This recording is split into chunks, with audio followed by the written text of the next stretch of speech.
Welcome to another deep dive. We're tackling Susan Jeffers' Feel the Fear and Do It Anyway. Today, a classic on conquering fear and achieving personal growth.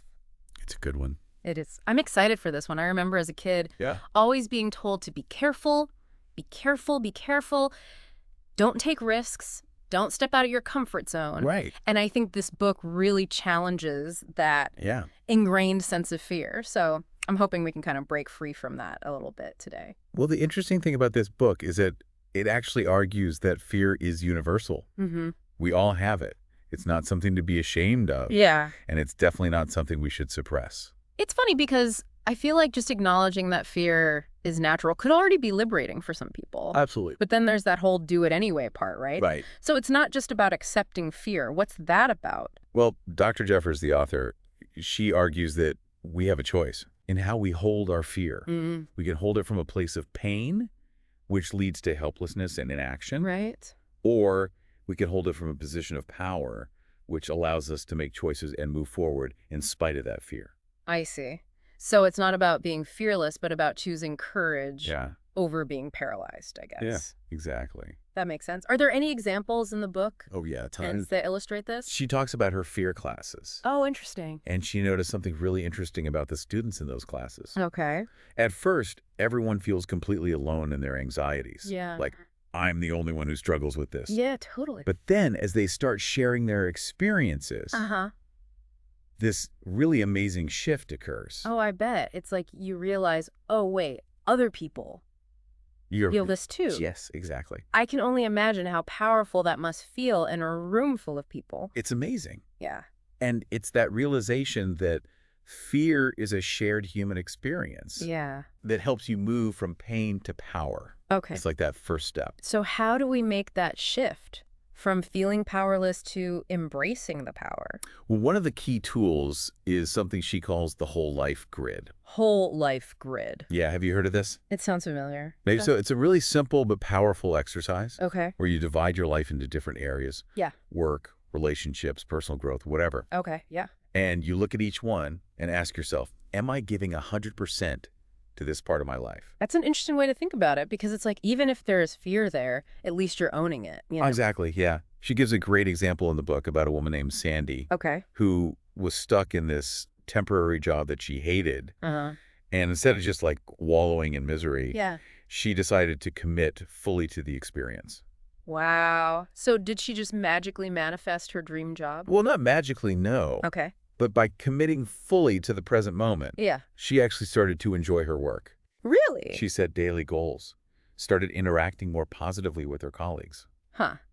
So it's not about pretending to love every situation, but about like authentically showing up. Exactly. Exactly. It's about showing up fully even when it's hard. Okay. And this actually ties into another concept in the book, which is saying yes to the universe. This is where I get a little hesitant. Does that mean we just like accept everything good or bad? Oh, I see what you mean. I always think about that saying, life is like a bowl of cherries and sometimes you get a pit. Right. That's a great analogy. And you're right. It's not always pleasant. But saying yes doesn't mean being a doormat or denying challenges. It's more about accepting what life throws at us. Okay. Even the painful parts, and seeing what opportunities might be there. I see. So it's almost like saying, okay, this difficult thing is happening. Yeah. But I'm not going to let it control me. Right. You find your power. I'm going to find a way to grow from it. Exactly. Yeah. To illustrate this, she tells this story of a guy named Charles. Okay. Who grew up in poverty and ended up paralyzed after a street fight. Oh, wow. Horrible situation. Yeah. But instead of giving up, he chose to say yes to this new reality and found ways to contribute to make his life meaningful despite his limitations. That's an incredible story. It really puts things in perspective. It does. Because it shows that no matter how difficult things get, there's always that choice to be made. Always. To give in or to find the strength to keep going. Yeah, and she contrasts this idea of the pain of yes versus the pain of no. Okay. The pain of no is that feeling of being trapped, a victim. That's poverty. But the pain of yes, while it might be intense, is a catalyst for growth. Yeah. It's about choosing to learn rather than being defined by your experiences. It's like saying, I may be hurting, but I'm not broken. Exactly. You got it. You know, she actually references another great book here, Viktor Frankl's Man's Search for Meaning. Oh, yeah, that's a classic. And Frankl, a psychiatrist who survived the Holocaust, Wow. wrote about finding meaning, even in the most unimaginable suffering. Yeah. An extreme example, of course. But it shows that even in the darkest places, there's a possibility for growth, for hope. It's incredible to think that even in a concentration camp, people were finding ways to say yes to life. I know. To find meaning and purpose really speaks to the resilience of the human spirit. Absolutely. And that resilience, that choice to choose hope, even when facing adversity, it's power. Is something we all have. It's part of what makes us human. So we've talked about accepting fear. Right. Choosing power over pain, saying yes, even in the face of really unimaginable circumstances. I'm curious, where do we go from here? What's next? Well, that's a great question. That leads us to another important theme, the importance of giving. The importance of giving. That's interesting. When we talk about fear, we often think about scarcity, like not having enough courage, strength, or resources. So how does giving fit in there? That's such a good point. You're right. Fear often makes us turn inward, focus on what we lack. But giving, in all its forms, encourages us to look outward. Okay. To realize we have something to offer. Yeah. It's like when you focus on helping others, you're less consumed by your own worries. Exactly. Like you're not so stuck in your own head. It shifts your perspective. Yeah.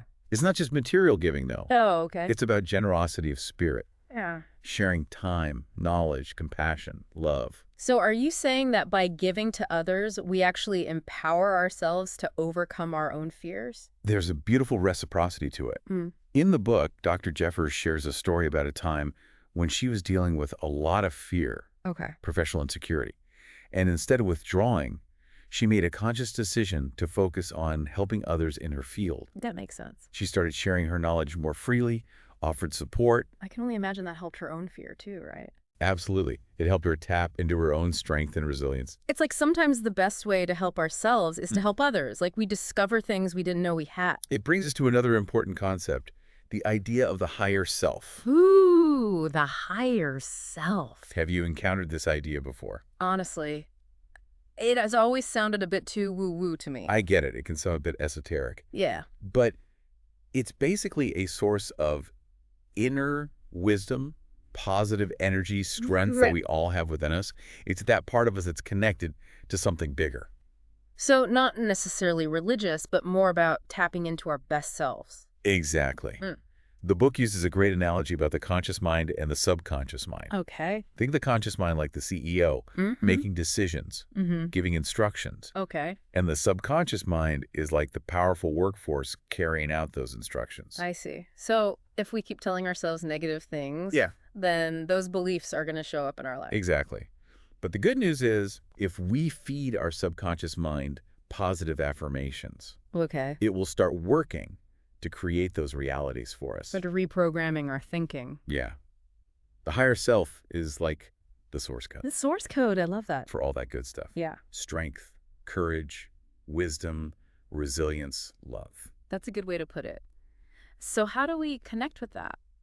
There are all sorts of techniques. Affirmations, trusting your intuition, meditation, spending time in nature. It's not just about positive thinking. It's about cultivating a connection to that inner wisdom. Exactly. And when you do that, you start to see fear differently. Right. It's not an obstacle, but a challenge you can face with courage and grace. You know, as you're talking, I keep thinking about that phrase from the book, divine homesickness. Oh, yeah. Can you talk about that a little bit? Sure. Divine homesickness is that longing we all have for connection. Purpose, a feeling of belonging. It's that homesickness for something. We can't quite... Yes. Yeah. Like a longing for something just out of reach. I think we've all felt that wanting to be part of something bigger, wanting our lives to have meaning. What's so interesting is that this deep dive, focusing on fear, actually provides a roadmap to that feeling of home. How so? By choosing to hold fear from a position of power, by saying yes. Okay. By embracing giving, connecting with our higher selves. It's like we're aligning with that source of love and connection that we all crave. You got it. It's like we're given these tools to overcome our anxieties and live more meaningful lives. Exactly. It's about finding that peace and belonging we all want. And that's really what Feel the Fear is all about. It's Mm. not just self-help, it's personal transformation. Recognizing the power we have to shape our own experiences, It's powerful. even when we're afraid, to create lives full of joy and meaning. It is inspiring to think that we all have that power within us. Yeah, But I'm also wondering, what does all this mean for our listener?